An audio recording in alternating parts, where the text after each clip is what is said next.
What's going on, everyone? So, the Los Angeles Lakers bounced back, finally got a win on the second game of a back-to-back. The Utah game gave the pass to, wasn't so worried about that game. One of those things where it's like, they're thinking about tomorrow rather than focusing on today.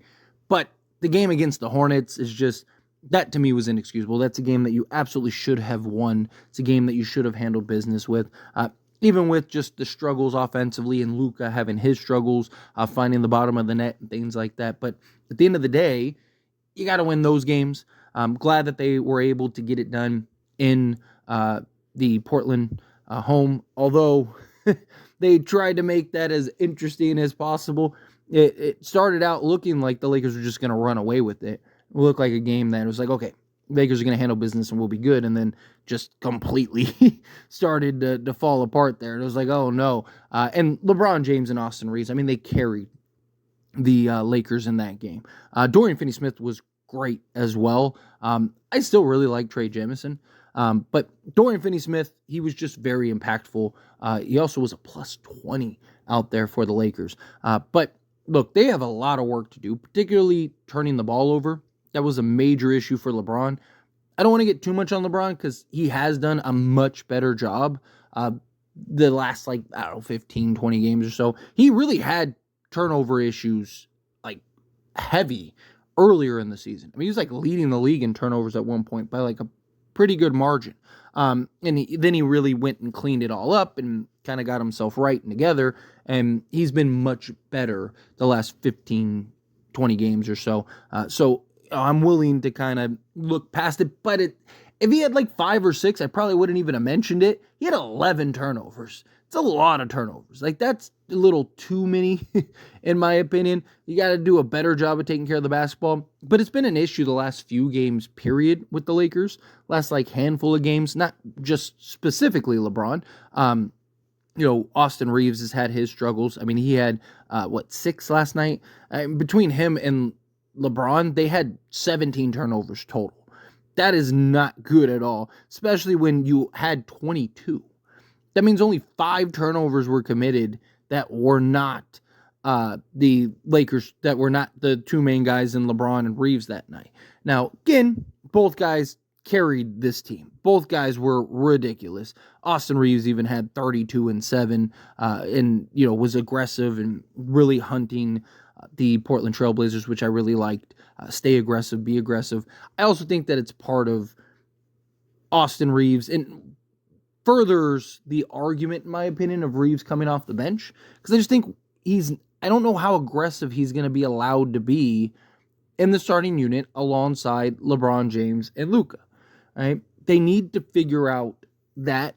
They need to figure out the turnover issues. They need to figure out just the defense and stop giving up, right? These stretches, particularly in the third quarter, where they just seem to kind of crumble a little bit and fall apart. They really got to turn that around. My hope is when Luka starts to find his legs, starts to kind of get back into a flow offensively, that'll clean up a lot of the issues for the Lakers, particularly on the offense side, because they just kind of hit these walls at times.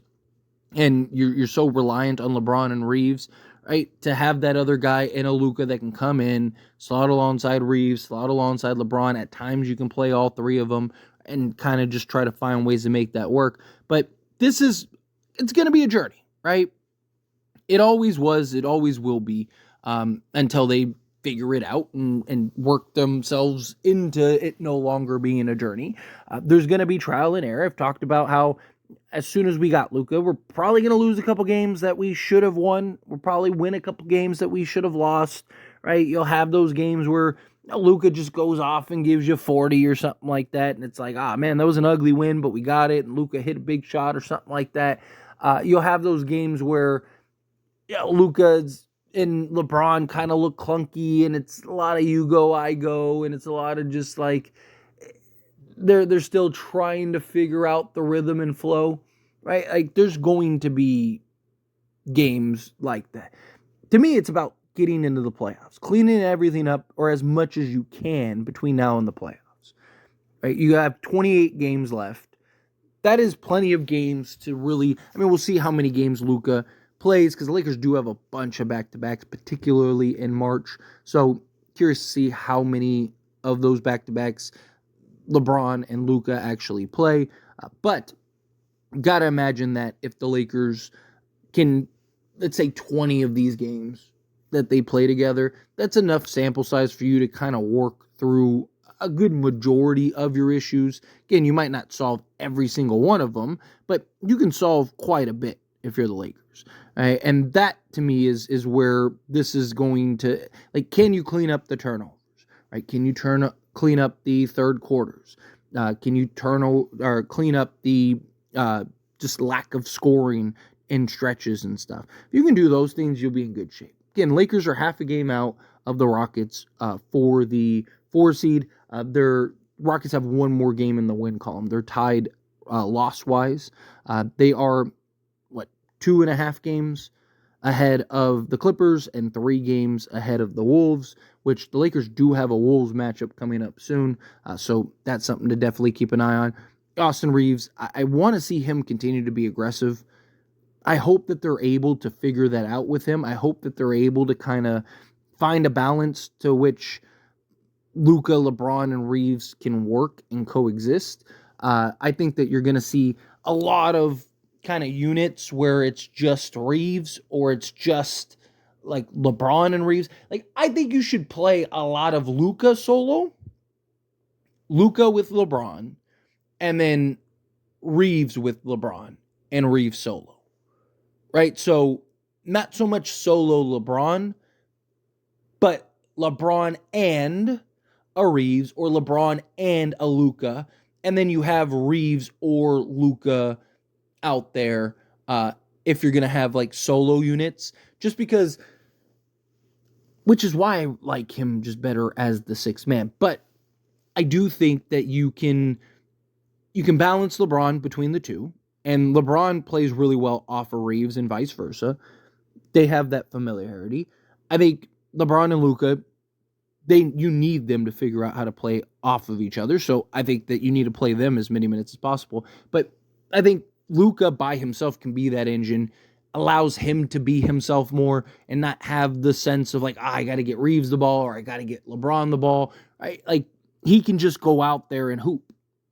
Let Luka kind of be Luka, let Reaves kind of be Reaves, and then LeBron kind of fits in.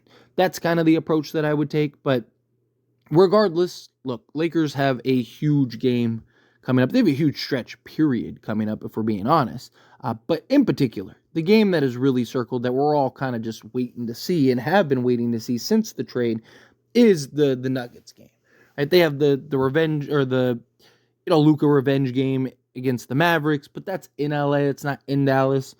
Then you got the Timberwolves game. Then you got the Clippers twice before you jump into that Pelicans game. You got to go at least 3-2.